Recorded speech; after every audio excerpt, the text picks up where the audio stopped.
أهلا بكم في قناة كروشيه ووفنتيلز. النهاردة هنعمل مربع كروشيه رقم 4 من سلسلة مربعات كروشيه ووفنتيلز. المربع ده هو مربع الوردة المجسمة، ده من أجمل المربعات اللي فيها لمسة ناعمة ومجسمة وسهل جدا للمبتدئين والمستوى المتوسط. هنعمله مع بعض خطوة بخطوة، تابعوني في الفيديو. المربع ده تقدري تستخدميه في حاجات كتير زي شنط الكروشيه والبطاطين والكاشنز والرانرز وكمان الكارديجنز والملابس. خلينا نبدأ. هنحتاج خيط قطن متوسط السمك وإبرة كروشيه مقاس 2.5 ملي. طبعا الإبرة دي مناسبة للخيط بتاعي، وإبرة تنظيف ومقص. لو بتحبي المربع بتاعك التفاصيل بتاعته تبين قوي، دايما استخدمي خيوط أرفع وإبر كروشيه مقاس أصغر. بس أهم حاجة حافظي على الشد بتاعك، التنشن بتاع الشغل بتاعك، علشان الغرز تطلع متساوية وما تطلعش ضيقة قوي أو تطلع واسعة وطرية. هنبتدي المربع بتاعنا، هنعمل 4 سلاسل، دي بتتحسب عمود وسلسلة، وبعدين هنعمل 7 مجموعات من عمود بلفة ورا سلسلة.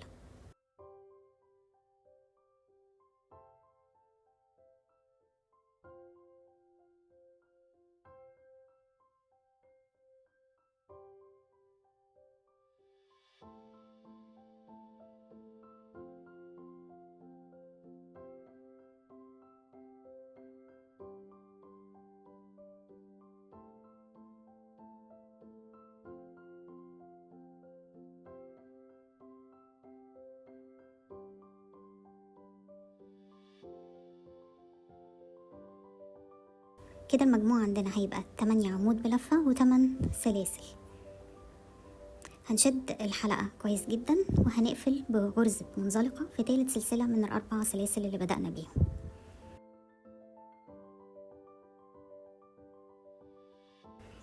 في كل فراغ عندنا هنعمل غرزة بف ب3 لفات، سلسلة، كمان غرزة بف ب3 لفات، بعدها سلسلتين.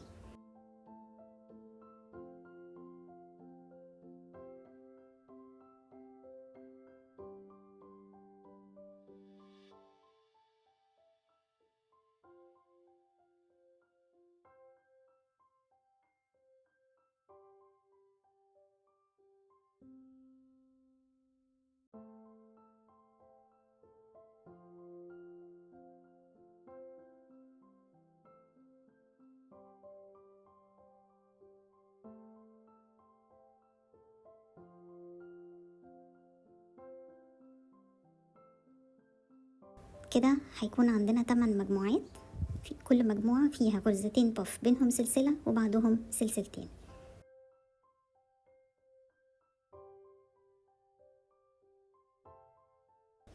السطر ده بيكون شكل الزهرة المجسمة اللي بتبقى في نص المربع بتاعنا. هنقفل السطر بغرزة منزلقة فوق أول بف عملناها، وكمان منزلقة في الفراغ اللي بعده زي ما اتفقنا.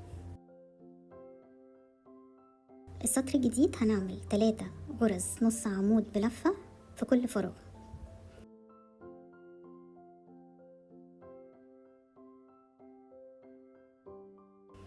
السطر ده بيخلي الدايرة بتاعتنا متناسقة ومتماسكة، وكمان بيوضح شكل الوردة المجسمة اللي عملناها في النص.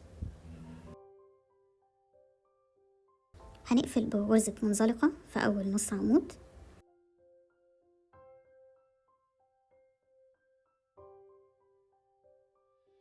وبعدين هنعمل غرزتين حشو،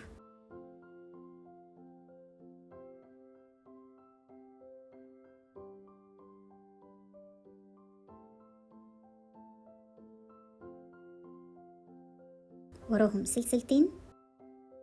هنسيب غرزة ونكرر نفس المجموعة اللي عملناها، اللي هما غرزتين حشو وراهم سلسلتين.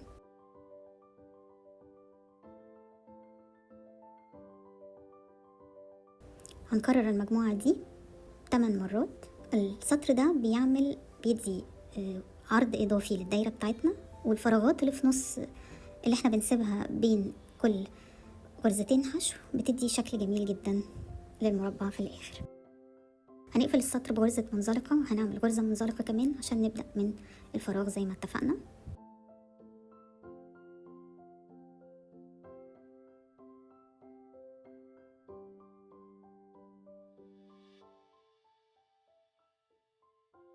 في كل فراغ هنعمل 3 غرز نص عمود بلفة وراهم سلسلة.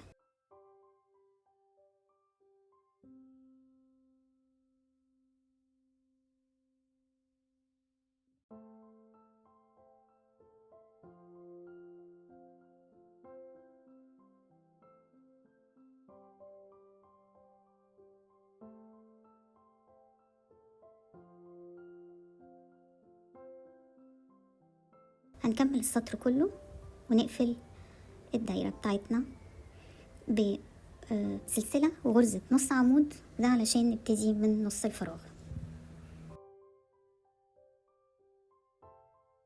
هنبتدي بالزاوية في السطر الجديد. السطر الجديد هيبدأ يكون شكل المربع. هنبدأ بغرز الكورنر. عندنا في كل كورنر بنعمل باف ب3 لفات، سلسلتين باف ب3 لفات.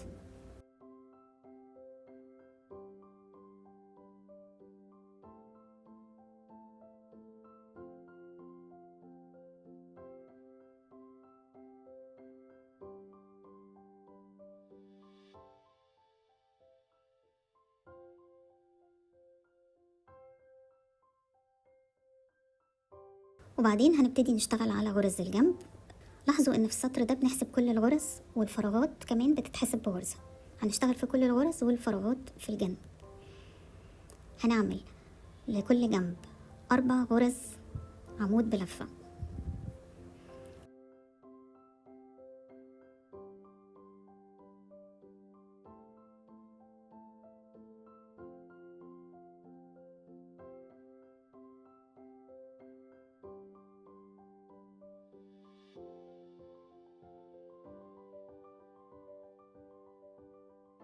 وبعدين 3 غرز نص عمود بلفة.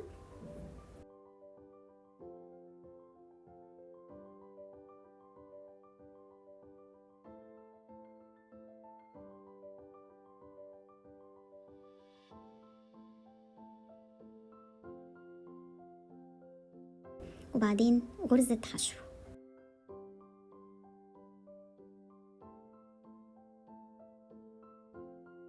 غرزة الحشو دي بتيجي في نص الجنب بالظبط، يعني النص اللي وراها بيبقى زي مراية للنص اللي قدامها.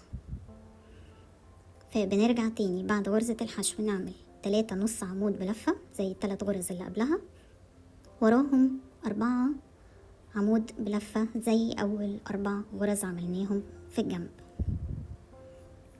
خلي بالك دايما ان غرزة الحشو هي اللي في نص الجنب بالظبط، علشان يطلع الجنب سيمتري ومستقيم.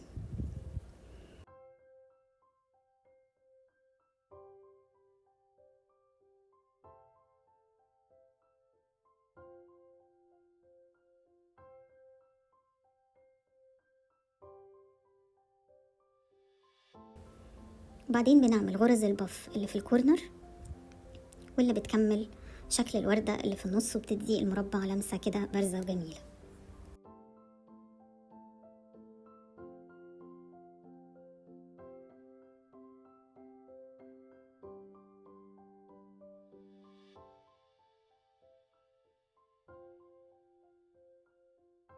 هنكمل بقية الجوانب، وبعدين نقفل السطر بغرزة منزلقة في أول بف وغرزة كمان في الفراغ اللي بعدها.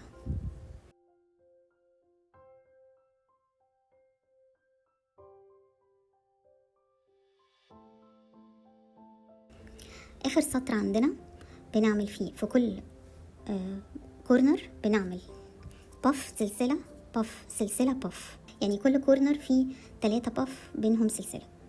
هنبتدي في أول كورنر بنعمل بف سلسلة بف، وهنقفل السطر بآخر بف في الكورنر ده.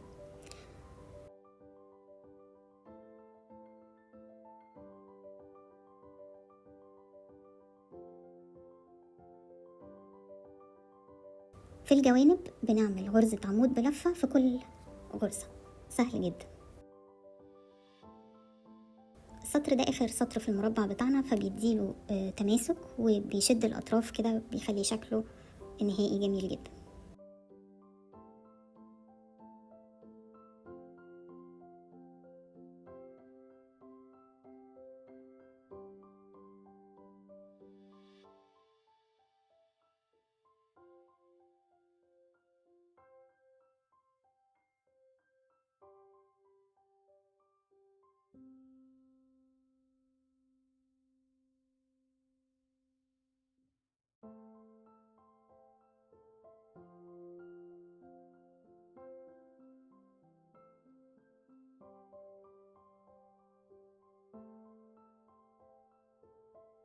في الاخر زي ما قلنا هنقفل السطر بغرزة البف اللي باقية، وهنعمل وراها السلسلة، وبعدين هنعمل غرزة الوصل المخفية.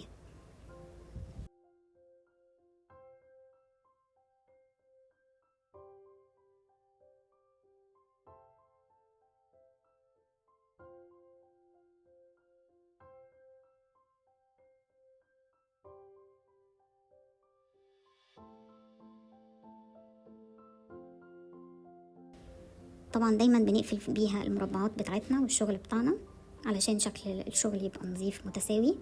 بنعملها ازاي؟ بندخل الابرة تحت تاني غرزة بدأنا بيها، ونرجع تاني نرجع الابرة في نفس مكان الغرزة اللي خارج منها طرف الخيط، وبعدين بنبتدي طبعا نخيط طرف الخيط في ظهر الغرز عشان ما يفكش، ونقص الاطراف الزيادة.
كده بيكون مربع الوردة المجسمة، المربع رقم 4 من سلسلة كروشيه ووفن تيلز جاهز معانا.